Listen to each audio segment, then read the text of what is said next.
नमस्कार माऊली. माऊली, प्रेम करणं, माया असणं ही मनुष्याची आपल्या व्यक्तीविषयी असलेल्या काळजीची रूप आहेत. आपल्या अत्यंत जवळचं कोणीतरी आपल्यापासून लांब गेला असेल तर व्याकुळ झाल्यासारखं वाटतं. आपण त्रस्त होतो आणि अरुंधतीची अवस्था अगदी अशीच झाली आहे.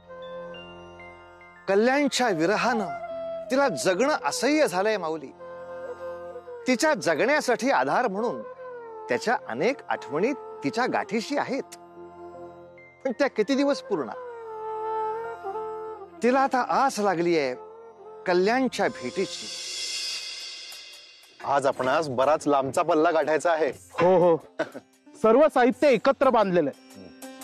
पण दादा, भोजनासाठी कुठे थांबता आलं तर?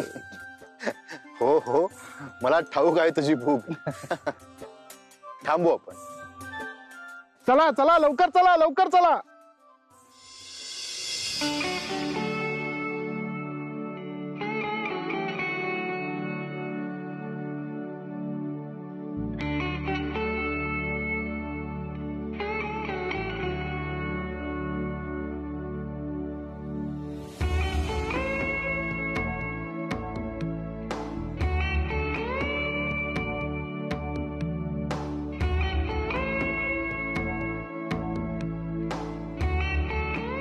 नकुल, इथून पुढे जायचं असेल तर आपणास ही नदी पार करावी लागेल. हो, इतर कोणताही मार्ग नाही.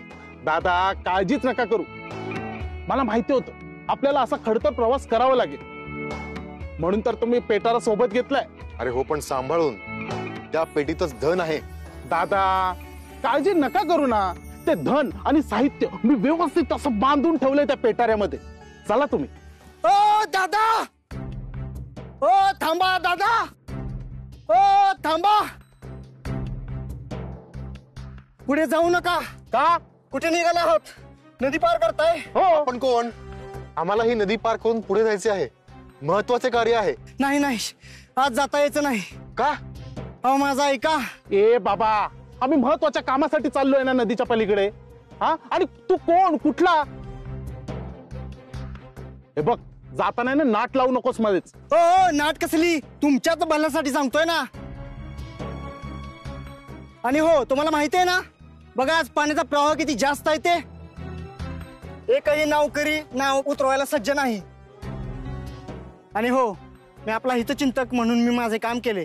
आणि जर माझे तुम्हाला नसेल पटत तर तुम्ही उतरा पाण्यात. आणि जर काय पुन्हा बरे वाईट झालेच तर पुन्हा म्हणायचं नाही. येतो मी. हो हो हो, दादा. दादा, हो दादा. हो. हेच मला कालपासून वाटत होते काहीतरी अशुभ घडणार. हो दादा, हा केवळ योगायोग. हा, योगायोग असं असतं. आणि अशुभ शुभ असं काही नसतं. हो, प्रवासात असे अनुभव येतातच. आपण एक काम करू, आपण आज आहे ना इथेच मुक्काम करू. हा, त्याने काय होईल? आपण आज इथे राहणार आणि उद्या पाण्याची पातळी अशीच असेल तर काय करणार? मुळात ठरल्यापेक्षा उशीर करून चालणार नाही हे आपल्याला माहित आहे. आणि नेमके हे संकट यावे? दादा, हे संकट नाहीये. उलट त्या माणसाने आपल्याला सहाय्य केलेलं आहे. आता समजा आपण पाण्यात उतरलो आणि काहीतरी अशुभ घडलं तर? नकुल, या बोलण्यानं माझं समाधान होणार नाही. मुळात आपल्याला नशीब साथ देत नाही हेच काय ते खरं. किती स्वप्न बघून आपण बाहेर पडलो होतो. मनासारखा व्यापार करू, मुबलक धन मिळवू, आणि इथे काहीतरी भलतेच घडते आहे. आपण इथे थांबून राहायचो आणि इतर व्यापारी सगळा लाभ घेऊन उचलून जायचे. दादा, चला आपण निघू. अहो, आपण पाण्यात उतरू तरी. कुठेतरी पाण्याची पातळी कमी झालेली असेल. दादा, प्रयत्न करत राहू, पण हताश होऊन चालणार नाही. चला निघूया. चला.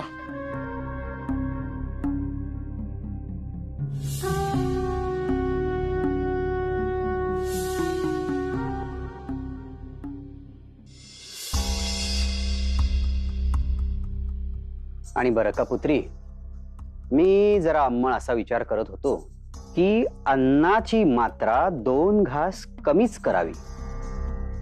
कसं आहे, या वयात अन्नाचे पचन नीट होत नाही. त्यामुळे उगाच कुठली व्याधी नको. काय अरुंधती, काय म्हणतोय मी? अगं लक्ष कुठे आहे तुझं? अरुंधती. पिताश्री, काही नाही. नाही कसे? आज का ओळखतो तुला मी? नीट सांग, काय झाले आहे? विशेष काही नाही. नेहमीप्रमाणे मला एक स्वप्न पडले. स्वप्न जरी नेहमीप्रमाणे पडले असले तरी आजचा तुझा आविर्भाव बघता ते स्वप्न अशुभ आहे, होय ना? हे काय, अजून तू धान्यच निवडतेस?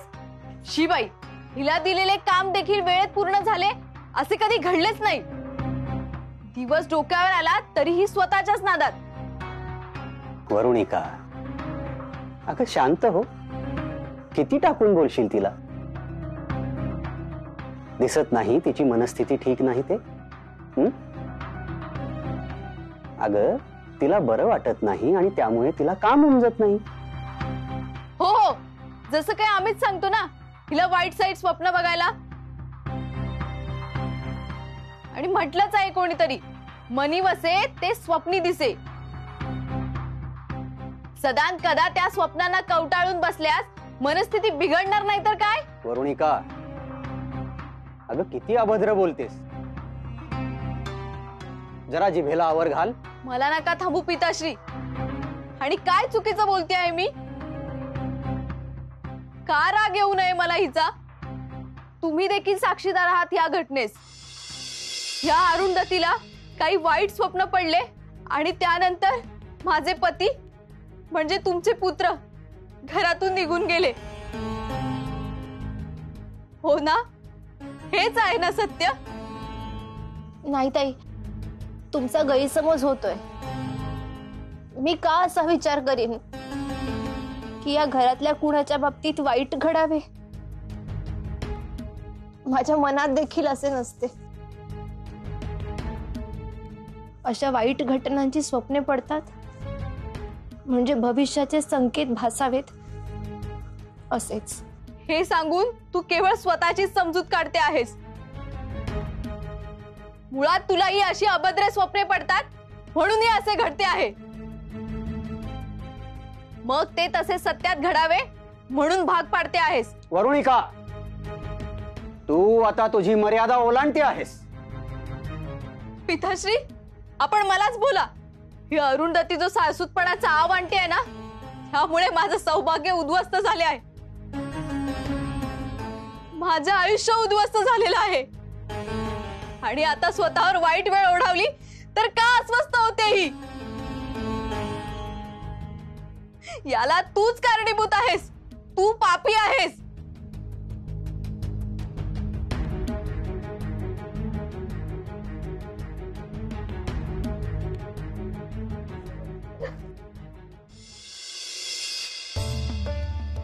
भिक्षाम दे माई. माई, भिक्षा दे. माई, पुण्य मिळेल, काहीतरी दे. तू परत आलास? किती वेळा सांगायचं तुला इथे येऊ नकोस म्हणून? तुला इथे अन्न मिळायचे नाही. माई, अशी रागावू नकोस. आता खरं तर भिक्षा मागणं हेच माझं धर्मकार्य आहे. अगं तू या घरातील गृहिणी आहेस आणि दारे आलेल्या भिक्षुकाला रिकाम्या हातानं न पाठवणं हे तुझं कर्तव्य आहे. तू मला शिकवतोस माझं कर्तव्य? थांब, तुला भिक्षा देते. घे, ही घे भिक्षा.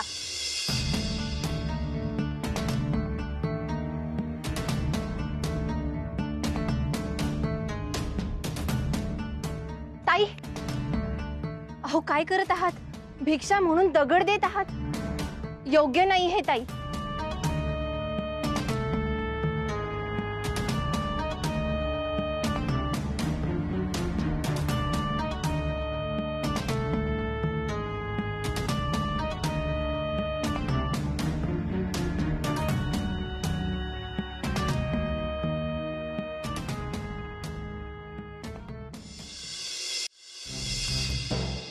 आई, परंतु आपण त्या भिक्षेकरी बुवांना भिक्षा का देत नाही? अहो, किती दैन्यावस्था आहे त्यांची. आपण जर त्यांना अन्न दिले तर आपल्यालाही पुण्यच लाभेल. घ्या, म्हणजे हिते आम्ही पै पै करून पैसा जमवायचा, कण कण करून अन्नाचा संचय करायचा, म्हणून आम्हाला चिंता. आणि ही सर्व ऐश्वर्य संपत्ती उधळायच्या मागे आहे. नाहीतर काय, अशीच जर आपण सर्व संपत्ती लोकांना उधळत राहिलो तर एक दिवस आपल्याला झोळी घेऊन फिरायची वेळ येईल. अहो, पण काय कमी आहे आपल्याकडे? इतकी कसली चिंता? भगवंत कृपेने धन, धान्य, ऐश्वर्य सगळीच सुबत्ता आहे. मग तरीही असे अशुभ विचार का सतावतात तुम्हाला? हे बघ, हे काहीही अशुभ विचार नाहीत. ही भविष्याची तडजोड आहे. तुला काय कळतंय म्हणा? अहो, हिला इतरांचे भविष्य कसे अशुभ होईल याची स्वप्ने पडतात. तिच्याकडून कसली अपेक्षा करावी? बास, मला हे ऐकून आता वीट आलाय. कसे समजावून सांगू की या घरातील कुणाचेही वाईट व्हावे असे मला कधीच वाटले नाही. आणि माते, भिक्षा दिल्याने जे पुण्य पदरात पडेल त्याची तुलना इतर कुठल्याही धनसंपत्तीशी होऊ शकत नाही. छे, अगं त्या भिक्षे करू माणसाने आपल्याला पुण्य द्यावे इतकी बिकट परिस्थिती नाही आली आपल्यावर. आणि एक लक्षात ठेव, जर का त्या माणसाला परत दान केलंस तर माझ्याशी गाठ आहे. बरोबर बोलता आई. अहो दादा, काय सांगू तुम्हाला, तो नावाडी आपली नाव द्यायला तयारच होत नव्हता. मग शेवटी मी काय म्हणालो, अरे बाबा तू चल आमच्या सोबतीला, तरीही त्याला मान्य नाही. असे? हा, मग तू ही नाव आणलीस तरी कशी? अहो हे बघा, एखाद्या मनुष्याला गरज भासली ना की त्याच्याकडून आपल्याला हवं तर मिळवता येतं. त्यात तसा तो नावाडी गरीब, त्याचे अन्न खायचे वांदे. आता घरातल्या मंडळींचे भोजन कसे करायचे तो ह्याच चिंतेत होता. म्हणून मी काय केलं, आपल्याकडचे धान्य मी त्याला देऊ केले आणि त्याला म्हणालो, जर का तू आम्हाला नाव दिलीस, आम्ही परत येताना तुझ्यासाठी खूप सारं धान्य घेऊन येऊ. हा, पण धन मागणार नाही. तो नावाडी थोडं चिंतेत राहिला, विचार करत राहिला, काय करावं, कसं करावं. मग शेवटी त्याने नाव मला देऊ केली. नाही, योजना चांगली आहे. हा, पण यातून आपल्याला काय लाभ? दादा, असं काय करताय तुम्ही? आता जो आपण व्यापार करणार त्याच्यातनं आपण अन्न, धान्य आणि धन मिळवणार. त्यातून एखाद्या कुटुंबासाठी आपण धान्य सहज देऊ शकतो. आणि असं पण आपण त्याची नाव वापरणार, आपण त्याला धन देणार नाही आहोत. परंतु दादा, एक भीषण समस्या आहे. कुठली? आपण नाव तर आणली, पण नदीच्या पाण्याची पातळी काय कमीच होईल. ह्याच मला भय वाटत होत. आणि आता तर एकूणच परिस्थिती भयावह वाटते. परंतु दादा,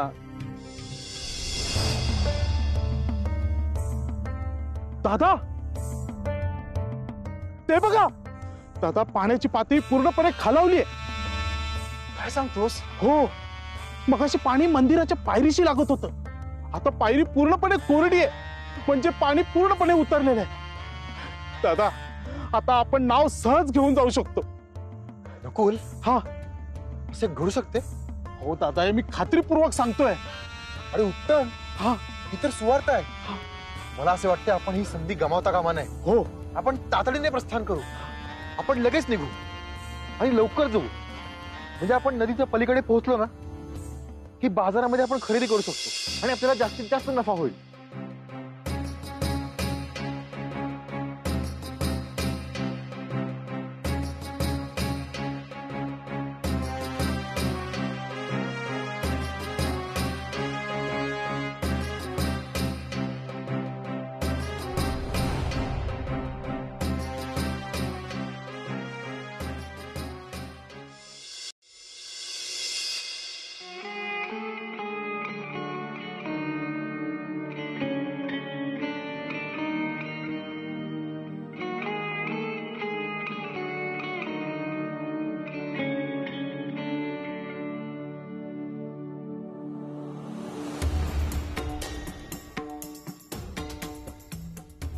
म्हणता म्हणता 1 आठवडा झाला यांना जाऊन, अद्याप काहीच निरोप नाही.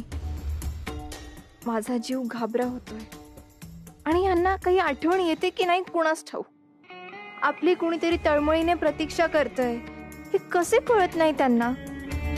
असे वाटते जर आत्ता हे समोर आले ना तर हा प्रश्न खडसावून विचारेन, सांगेन की तुम्हास माझी काही काळजीच नाही.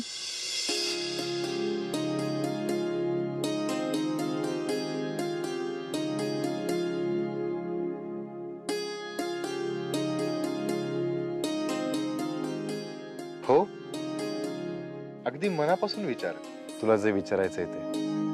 हा बघ, साक्षात तुझ्या समोर उभा आहे मी. आणि काय म्हणालीस तू? मला तुझी काळजी नाही, तुझी आठवण येत नाही? अगं, जसे फुलाचे आणि गंधाचे नाते तसेच आपले बंध. प्रत्येक श्वासागणिक मला तुझी आठवण येते.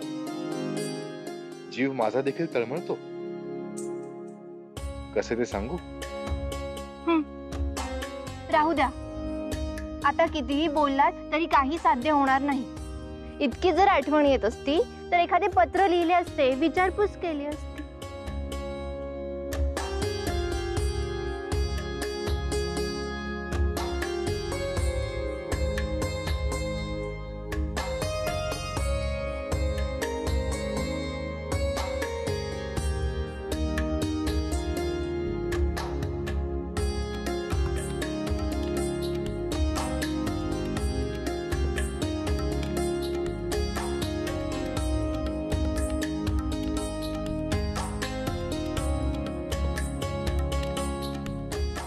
अहो, काय करताय? बघेल कोणीतरी. बघू देत की. मला कोणाचे आले भय? आणि स्वतःच्या पत्नीचा हात हातात घेण्यात लाज ती कसली? अहो किती, अहो अहो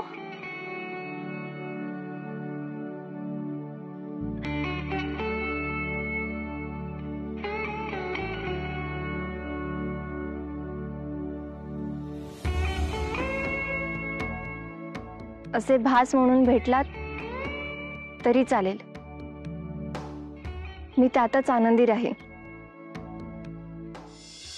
माऊली, भगवंत जेव्हा आपली परीक्षा पाहत असतो तेव्हा तो कायमच अत्यंत कठोर परिस्थितीमधून आपल्याला नेत असतो. आणि तीच आपल्या श्रद्धेची, आपल्या आचरणाची आणि आपल्या चारित्र्याची परीक्षा असते.